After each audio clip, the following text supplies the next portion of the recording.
Comenzar, gracias. Perfecto, estamos siendo grabados.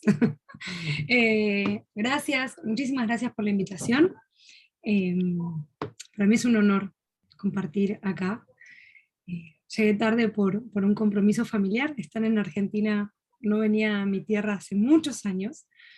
Eh, y pues nada, la familia me invitó a un evento familiar muy importante para ellos y no me negué, lo reconozco. Y recién me preguntaban mis sobrinos, ¿qué vas a hacer, tía? ¿Qué vas a hacer? Y iba a hablar con profesores. ¿Y qué vas a decir? No, no sé, voy a charlar. Entonces, nada, y recién estaban viendo unas carpetas de matemáticas y mi sobrina, que es muy chiquita, bueno, muy chiquita, 10 11 años, le dice a mi otro sobrino grande, ¿pero qué estás haciendo? ¿Por qué sumas las letras con los números? Entonces se escuchó el grito, tía, baja, y bajé corriendo, ¿qué pasó? Explícale por qué sumas letras con números. Y, no, espérenme, mejor voy al panel y después charlamos. Eh, pero nada, es este vínculo entre la vida académica y la vida personal que nos encuentra un sábado por la mañana para charlar. Y esta pandemia creo que en lo que nos ha beneficiado es en poder conectarnos. No hace falta la pandemia, ya aprendimos que nos podemos conectar estando lejos, ya se puede ir la pandemia, pero vamos a disfrutar mucho este momento de diálogo. Entonces, yo digo diálogo porque voy a tener el chat abierto para que cualquier cosa que quieran decir, sé que las cámaras y los audios están cerrados, pero el chat no. Entonces, cualquier cosa que quieran ir comentando, voy a estar atenta a levantar ideas de lo que ustedes puedan escribir. O Pau, te pido por favor que si alguien escribe, me lo comentes. Perfecto. Bien, primero agradecer, segundo, estoy muy contenta el panel que estamos compartiendo, dos colegas a uno lo conozco un poco más de cerca, pero que compartimos ideas en lo que es el proceso de educación matemática, didáctica de la matemática, matemática educativa. En algún momento de mi vida era un debate circunstancial, hoy es un lugar donde nos encontramos, y los marcos conceptuales, estas teorías que nos ayudan a entender, a interpretar y a construir conocimiento, hoy, 2021, 23 de octubre de 2021, puedo decir con certeza que son herramientas que van y que vienen, y que en mi día a día, que trabajo dedicada al diálogo y la construcción con profesores en aulas, los marcos conceptuales se usan cuando se necesitan. No hay uno que sea mejor que otro. Esta vez me invitaron para dialogar de uno en particular, que es el que más he estudiado, y sobre el cual me he sostenido para continuar construyendo ideas, y tengo certeza, y acá sí digo, tengo certeza, de que cuando hablamos con profesores y profesoras de aula, no hay uno que mejor les quepa. Entonces, cuando me preguntan, Dani, ¿cuál tenemos que usar para el aula? El que mejor te convenga. No hay uno que sea fantasía de resolución. Entonces, si bien voy a hablar de la teoría socioepistemológica, voy a hablar del dicho al hecho. Voy a ir bien rapidito en lo que se dice que es la teoría, en lo que hace la teoría y lo que hoy estamos haciendo en la Tierra. Cuando hablo de la Tierra no es literal, aunque a veces sí, sino es con los pies en la Tierra, con los pies con los profesores. Durante muchos años estudié teoría,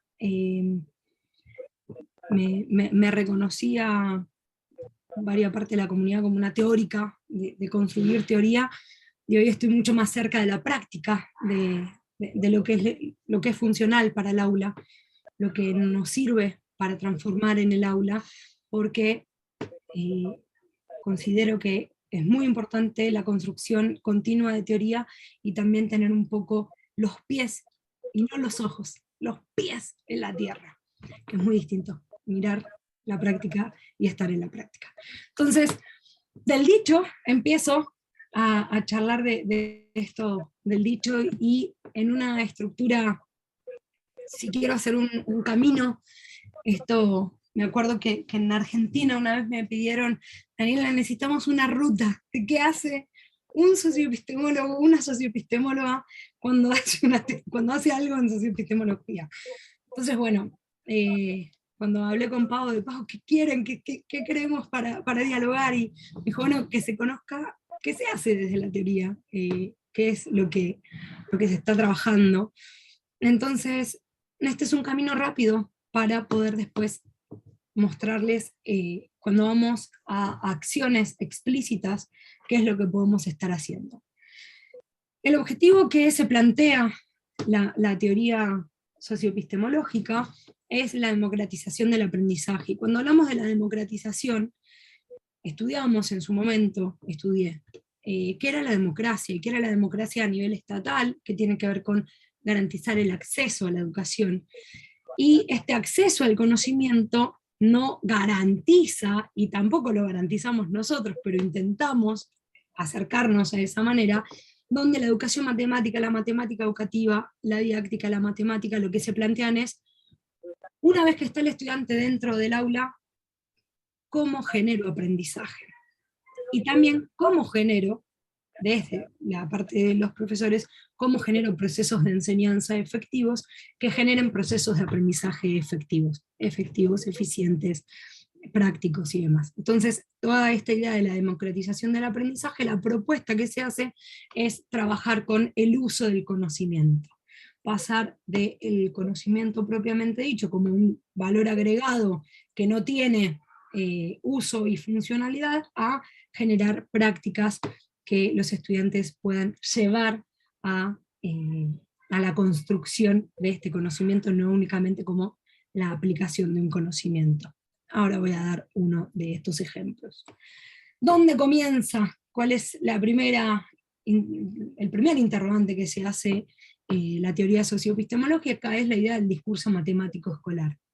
Para quienes conocen la noción del discurso matemático escolar, saben que no es un constructo que uno pueda palpar, sino que lo podemos observar, ver reflejado esta ideología del discurso matemático escolar en el discurso hablado, en los libros de texto, en los programas de estudio. Recién Isabel, cerrando la sesión anterior, el panel anterior, decía, bueno, es que a mí yo sabía para qué era la derivada, pero no sabía para qué se usaba la derivada.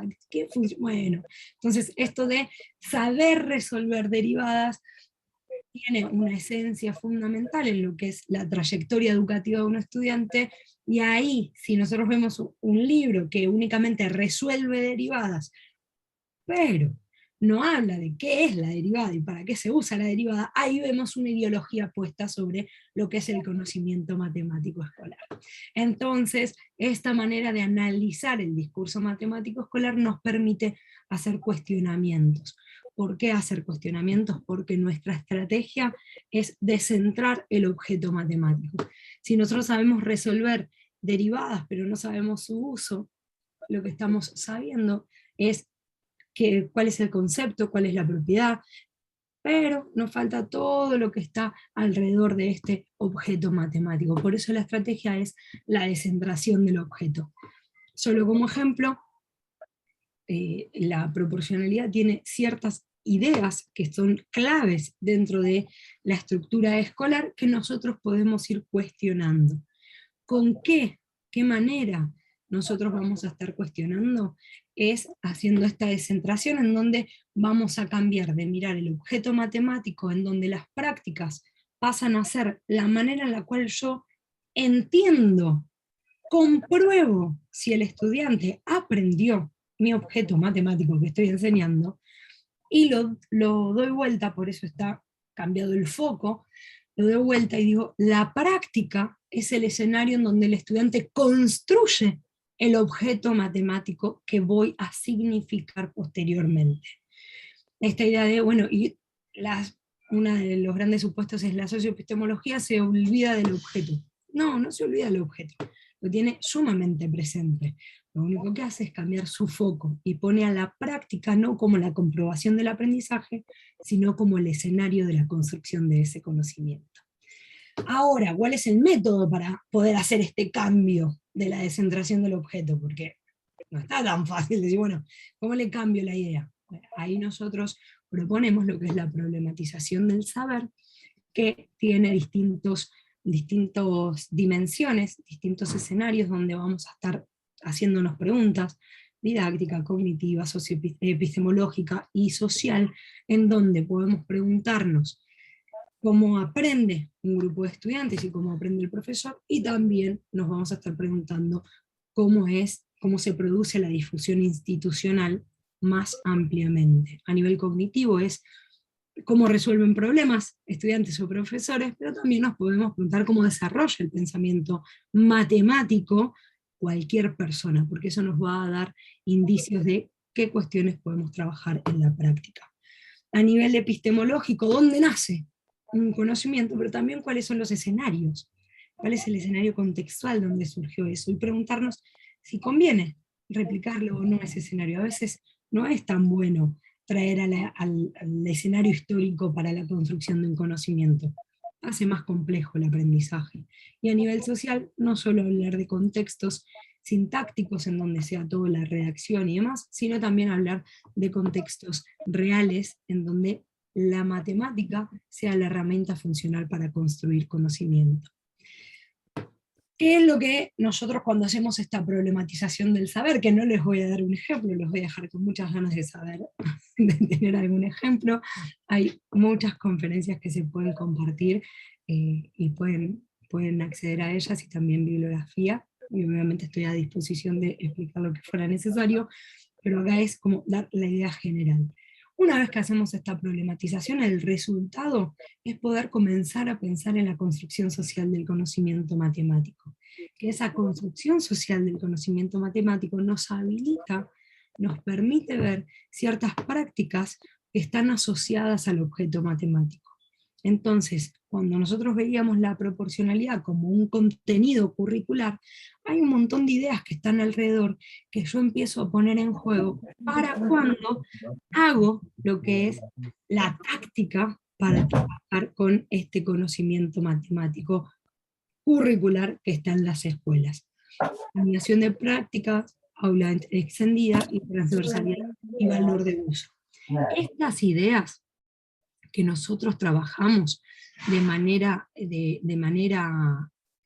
general, uy, se me fue, de manera general, la táctica lo que va a trabajar es cómo nosotros lo que acabamos, que la investigación nos acaba de dar como resultado, cómo lo ponemos en práctica para trabajar con lo último, que es la situación de aprendizaje.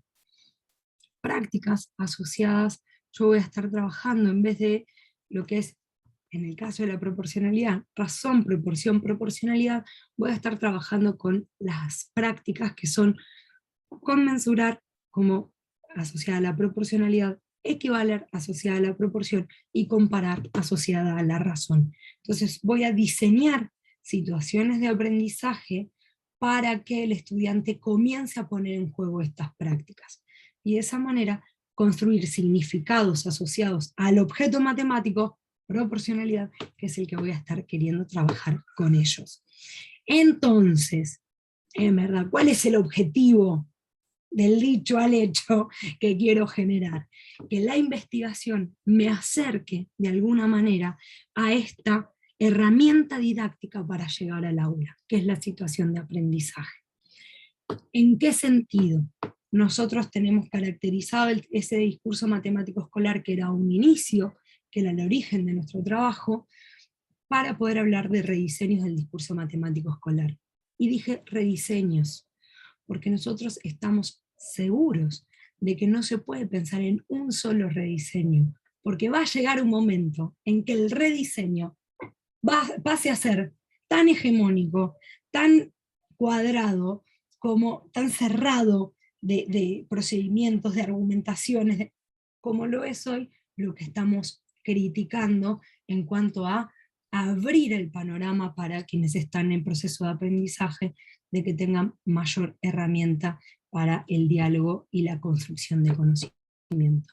La situación de aprendizaje en particular lo que trabaja es, la idea de la propuesta socioepistemológica es trabajar con el saber matemático escolar, que tiene que ver con el conocimiento en uso, trabajar una situación real, lo más real posible. A veces, nada, salen situaciones y nos dicen, oye, pero eso no tiene mucha realidad, en verdad. Bueno, hay cosas donde la realidad no acompaña en todo momento. Sí, la idea es que las prácticas estén asociadas, entonces la evolución pragmática es la que vamos a estar buscando para constituir lo que es una situación de aprendizaje. Una pregunta que suelen hacernos es, bueno, ¿y qué tengo que esperar a que haga la situación de aprendizaje de todos los contenidos para poder? No, claro que no, porque una de las ideas que nosotros compartimos es que todo lo que hagamos podemos generar con discusiones colegiadas entre profesores, que ahí viene la parte de empoderamiento docente, que es donde yo me he metido con mayor profundidad, que es el trabajo con agentes de cambio, profesionales de la educación, con quienes en el diálogo vamos haciéndole preguntas a cualquier enunciado matemático para poder generar discusiones y construcción del conocimiento matemático a partir de las prácticas del hacer por parte de los estudiantes. Ahora, fíjense que si nosotros, voy a dejar de compartir, voy a empezar a hacer lío, quiero compartir las otras diapositivas para terminar. Si nosotros pensamos en, y acá es donde estamos llevando a el aula, el trabajo que recién Paola presentaba con empoderamiento docente, estamos haciendo una intervención en distintos países donde trabajamos la construcción de comunidades de aprendizaje junto con la discusión del contenido matemático, un acompañamiento desde lo personal a los profesores con la participación de un counselor educacional, donde dialogamos el desarrollo personal y profesional de los profesores y profesoras de matemáticas que están en aula. Hacemos intervención, hacemos acompañamiento y después hacemos trabajo continuo con los profesores. No hacemos formación docente, hacemos desarrollo profesional docente, no hacemos capacitación, hacemos desarrollo profesional, en tanto el profesor, la profesora están invitados a participar y trabajamos con quien busca el cambio, porque hay un perfil que es indispensable. Tienen que querer estar ahí, tienen que gustarle hacer matemáticas, aunque parezca extraño. Una vez llegó a un curso alguien que dijo, yo odio dar clases de matemática, y a lo cual le dijimos, entonces no venga, no esté acá, porque si usted odia dar clases de matemática, discutir horas y horas sobre un concepto matemático y por qué un estudiante tiene algún conflicto, o por qué hay que dar 20 millones de maneras de explicar un contenido, esto puede generar un agobio, una frustración innecesaria para su persona. Dijo, verdad, yo no quiero estar acá, perfecto. Entonces nosotros podemos trabajar con quien quiera estar ahí. Flexibilidad y adaptabilidad es algo que vamos a estar trabajando continuamente, y el interés de cuestionarse, siempre cuestionarse actividades. Hay dos ideas fundamentales, me estoy adelantando, dos estructuras que estamos trabajando. Una es de intervenciones de un mes en grupos. En Colombia estamos trabajando con una escuela de Bogotá, entre otras en México con Veracruz y Monterrey. Estamos trabajando dos modalidades, que una es de taller de un mes de interacción, en donde hay implementación en el aula y después hay una reflexión sobre esto que se está trabajando, y otro que es mucho más intenso, que son 16 horas de trabajo sobre pensamientos específicos, que esto se trabaja de manera extracurricular en México, por ejemplo, y durante las sesiones de clase para con estudiantes de escuelas técnicas en particular, son con las que estamos trabajando. Ahora, ¿por qué del dicho al hecho? Porque cuando ocurren estas cosas, que es que lo que nosotros hacemos llega al aula y los profesores comienzan a darse cuenta que lo que han hecho está bien, fíjense, que lo que han hecho está bien, porque nosotros no llegamos a decir lo que está bien y a acusarlos de que lo han hecho mal, que está bien y aún pueden continuar mejorando, decimos que hemos empezado a trabajar y a consolidar lo que es el desarrollo profesional docente y en particular el proceso de empoderamiento docente. Entonces la teoría es indispensable, lo que hace toda la teoría socioepistemológica, y en particular lo que quería compartir con ustedes es que de la teoría se puede ir con los pies a la tierra a hacer implementaciones. Entonces, Pau, intenté ser lo más fiel posible al tiempo que me dijiste. Sé